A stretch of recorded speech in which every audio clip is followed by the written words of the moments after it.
En tant que mère juste et intègre, elle subit un assassinat perpétré par des policiers corrompus. La mère sait bien qu'elle ne pourra pas échapper à la mort. Elle sort rapidement un téléphone contenant une liste de trafiquants de drogue, et le remet à la policière Mena, en insistant pour qu'elle le remette en sécurité entre les mains du gouvernement. Mais Mena reçoit une balle, et tombe rapidement dans le coma. Ensuite, un policier corrompu s'approche de la voiture de la mère, et lui tire rageusement dessus. Après avoir confirmé que toutes les personnes sur les lieux ont été tuées, ils s'enfuient rapidement au volant de leur véhicule, ignorant que Mena, à l'intérieur de la voiture, n'est en réalité pas morte. On ne sait combien de temps s'est écoulé. Mena, après avoir repris connaissance, pousse violemment le corps de la mère. Elle pense immédiatement à les paroles que la mère lui a adressées avant de mourir. Alors elle s'empare rapidement du téléphone et le serre fermement dans sa main. Puis elle rampe péniblement hors de la voiture en traînant son corps meurtri. Mena s'appuie péniblement contre la voiture. Elle répète encore et encore le nom figurant sur le téléphone. Pourtant, à cet instant précis, une voiture de police surgit soudainement au loin. Pressentant le danger, Mena se glisse aussitôt sous la voiture et se cache. C'est le même policier corrompu qui les a attaqués plus tôt, qui revient sous le couvert de la nuit pour nettoyer la scène du crime. Mena tient son pistolet avec vigilance. Finalement, la scène qu'elle redoutait le plus finit par se produire. Il manque une personne dans la voiture.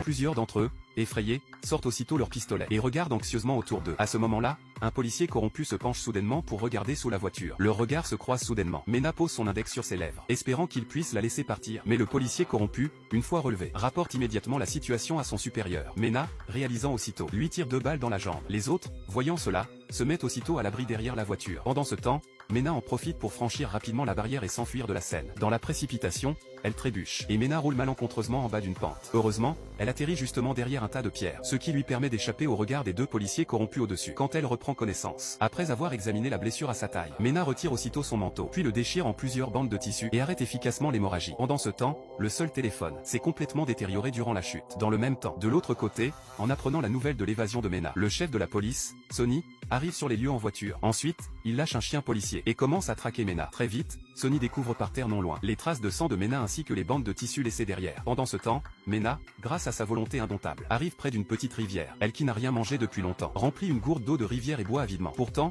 au moment où elle finit de se laver le visage et relève la tête, à cet instant, sur la pierre devant elle, un petit garçon apparaît soudainement. Le petit garçon s'approche prudemment d'elle. Elle applique gentiment des herbes médicinales qu'elle tient en main sur le bras blessé de Mena. Voyant que le petit garçon n'a aucune mauvaise intention, Mena lui demande alors où se trouve la sortie de cette forêt. Mais le petit garçon lui plaque soudainement la main sur la bouche. C'est que le chien policier s'approche lentement d'eux. Entendant cela, Mena sort aussitôt son pistolet de la ceinture arrière.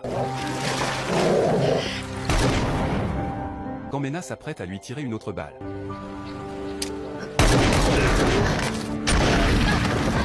tous deux cherchent rapidement des pierres pour s'abriter. Puis ils entament aussitôt un échange de tirs.